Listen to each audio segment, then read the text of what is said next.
포항 영일만 심해에서 석유와 가스 매장 가능성을 확인한 미국 컨설팅 업체 액트지오의 비토르 아브레우 고문이 신뢰성 논란부터 분석 근거, 경제성에 대한 기자회견을 가졌습니다. 제기됐던 의문들이 명확히 해소됐는지, 추가적으로 짚어야 할 점은 없는지 이근상 한양대 자원환경공학과 교수 연결해서 짚어보겠습니다. 교수님 나와 계신가요?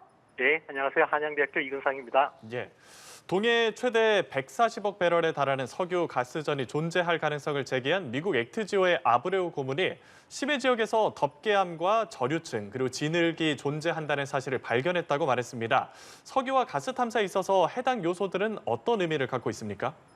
네, 지금 이제 20세기 후반부터 21세기 들어오면서 석유 탐사에 있어서 가장 크게 변화한 것이 석유 시스템 분석이라는 방법인데요. 석유 시스템에서 석유가 발견되려면 석유가 만들어지는 근원함, 그다음에 만들어진 석유가 이동하는 이 이동 경로, 그다음에 석유가 저장되는 트랙 구조, 그다음에 완전히 모여 있는 암석인 저류암 등이 완벽한 그 시스템을 이루어야 됩니다. 그래서 지금 그분이 하신 말씀은 지금 이제 그러한 석유가 집적되기 위한 모든 요건에 대해서 다 존재를 하고 있다 하는 것을 이제 산사파 탐사를 통해서 확인을 했다 하는 그런 의미로 받아들여지고요. 네. 그래서 이제 그로부터 확률을 계산한 뭐 20%라는 거는 이제 각각의 경우 확인했다는 게 지금은 현재 간접적인 그 산성파 탐사의 결과에 의한 거기 때문에 각각에 대해서 약간의 불확실성 때문에 확률을 따로 매기게 됩니다. 그래서 그런 각 개별 요소들의 확률을 다 곱하면 한 20% 정도 된다. 뭐 이렇게 하는 건데 그건 일반적인 요즘 방법론입니다. 예. 네. 해저에 석유와 가스가 매장되어 있을 경우에 어떤 구조로 이루어져 있는지 조금 쉽게 설명해 주신다면요. 네, 지금 석유가 일반적으로는 이제 대부분 이 구조 트랩이라는 특별한 형태의 암석 속에 이제 암석 지층 구조 내에 모이게 되는데 일반적으로는 이 위로 약간 볼록한 그런 지층이 있고 그다음에 그 지층 위에 그 지층 아래 석유가 모이고 그다음에 그 석유가 빠져나가지 않도록 그 지층 위에 캡락이라고 하는 또는 실이라고 하는 이런 덮개암이 아주 치밀한 암석이 덮여져 있어야 됩니다. 그래서 네. 보통 쉐일이라는 암석이 그런 역할을 담당하는데 아까 이제 발표할 때 그 뭐 진흙 뭐 이런 것들이 그런 네. 의미에 속하게 됩니다. 지금 시추 작업의 성공률이 현재 20%로 예상이 되고 있잖아요. 예, 예. 아브라우 고문이 이 20% 성공률 판단한 근거로 7개의 유망 구조를 도출해냈다. 이렇게 네. 얘기를 했거든요. 이건 네, 어떻게 네. 평가하시나요? 이제 그게 이제 일반적으로 탐사, 3D 정밀 탐사가 끝나면 일반적으로 이제 우리가 그 탐사를 통해서 얻었던 자료를 확인하는 과정이 필요한데 그 확인하는 건 유일하게 이 시추밖에 없기 때문에 네. 그럼 시추를 해서 발견할 가능성이 제일 높은 지점을 선택하게 됩니다. 그래서 그 선택을 영어로는 프로스펙트라고 그러고 우리말로는 이제 유망구조라고 그러는데 유망구조라는 건 뭐 따롭게 이야기하는 게 아니라 탐사 시추를 할 지점을 선정하는 겁니다. 네. 그래서 지금 아까 말씀드린 그런 그 각 개별 요소들의 확률을 전부 다 곱해가지고 가장 높은 확률이 있는 곳에 지금 현재 1순위로 아마 선정을 하고 그 1순위로 선정된 지점에서 시추를 하게 되면 새로운 자료들을 많이 얻게 되거든요. 예. 그러면 첫 번째 시추한 곳에서 성공과 실패 여부에 상관없이 거기에서 얻은 자료를 가지고 나머지 그 기존에 도출해냈던 유망 광고에 대해서 새롭게 평가를 하고 새롭게 순위를 매기게 될 겁니다. 예. 아브레우 고문이 20%라는 확률이 상당히 네. 높다고 평가를 하면서 네. 과거 사례로 21세기 최대 심해 유전이 발견된 남미 가이아나의 리자 광구를 언급을 했습니다. 네. 당시에 성공 가능성이 16%로 예상이 됐었고 네. 이번에 확인한 동해 광구와 리자 광구가 비슷한 구조다라고 했는데 조금 더 기대감을 가져도 될까요?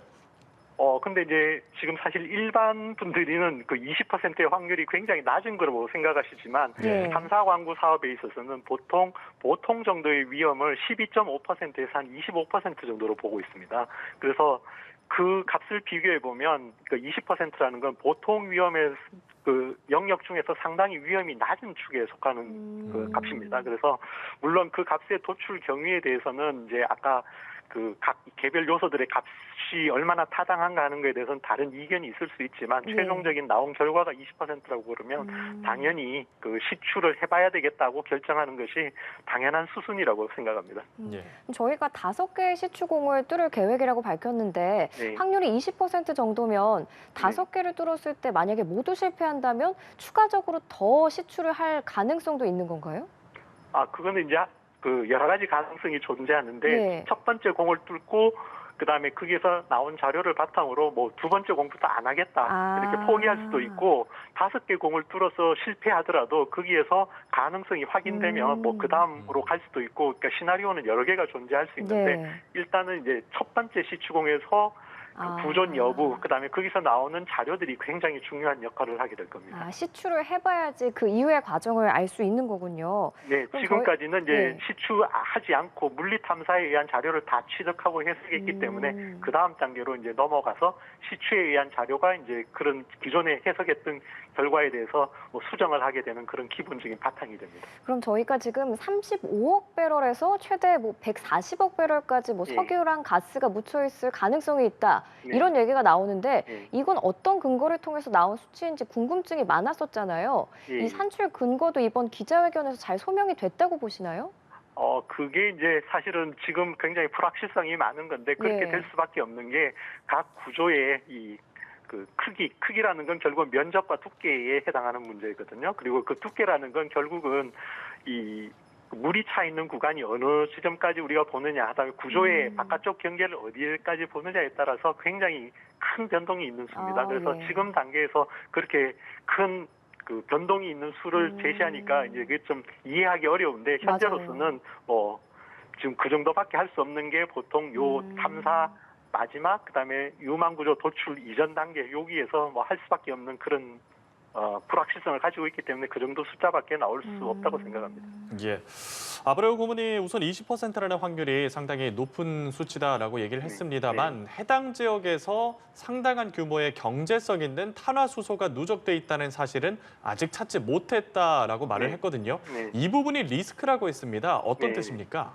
그러니까 결국은 그게 이제 지금 탄화수소가 만약에 그쪽으로 이동하면 걔가 이제 그 구조 내에 집적이 돼 있을 건데 그게 실제로 만들어지고 이동하는 경로상에 많은 불확실성이 있습니다. 근데 네. 지금 그게 탄화수소가 집적돼 있는지 물이 들어 있는지는 현재 물리 탐사의 결과로는 이제 알기가 힘들거든요. 그래서 지금 그것들을 확인해보는 단계. 그러니까 지금 제일 큰 리스크는 결국은 탄화수소가 있냐 없냐, 그러니까 오일이나 가스가 있냐 없냐의 문제인데 그것들이 있냐 없냐를 확인하는 과정이 이제 탐사 시추의 주 목적이 되겠습니다. 네, 이 에트지오 회사 자체를 두고도 논란이 좀 있었잖아요. 예. 아브레우 고문이 그 주소가 자신의 주택지가 맞다고 확인을 해줬고 예. 또 전 세계적으로 석유 매장량이 줄면서 전 세계 석유 관련 회사들이 인력 감축을 하고 있다라고 설명을 했는데 실제로 정말 그런 추세가 맞는 건가요? 지금 뭐 이제 석유 산업이 이제 지금 초거대 기업화되고 있고, 그다음에 네. 조그만 회사들이 자꾸 망하고 있고, 뭐 그런 측면들이 있고, 그리고 이제 그런 서비스 회사들의 기본적인 특성이 그러니까 CEO 중심으로 이루어져 있고 특정 프로젝트가 있으면 그 CEO의 과거 트랙 레코드를 바탕으로 한 인맥을 이렇게 동원해서 이렇게 프로젝트 베이스로 일하는 경우가 많기 때문에 뭐 그런 형태는 굉장히 흔하고 그다음에 뭐 휴스턴에서는 뭐 이게 정확한 수치인지는 모르겠지만 그런 조그만 종류의 서비스 또는 컨설팅 회사가 한 1,000개 넘게 있다. 뭐 이런 숫자도 있습니다. 예.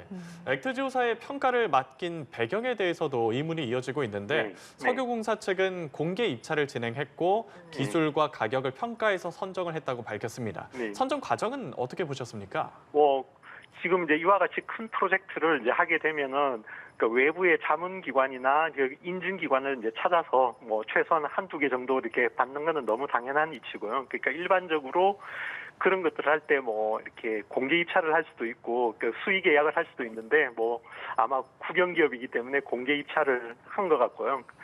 이거는 뭐 그냥 이 컨설팅 업체를 구하는 그냥 정상적인 이 절차를 밟은 거라고 저는 이해하고 있습니다. 네, 오늘 기자회견이 상당히 관심이 많았습니다.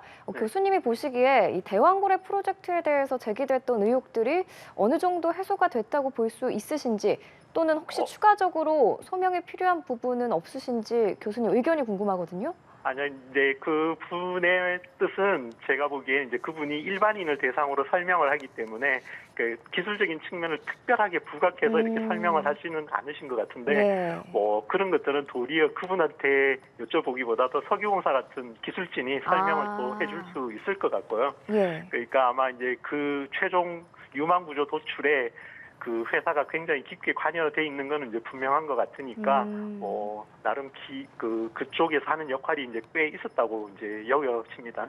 예. 액트지오 비토르 아브레우 고문의 기자회견 관련해서 저희 이근상 한양대 자원환경공학과 교수 연결해 내용 들어봤습니다. 교수님 오늘 말씀 고맙습니다. 고맙습니다. 네, 감사합니다. 네.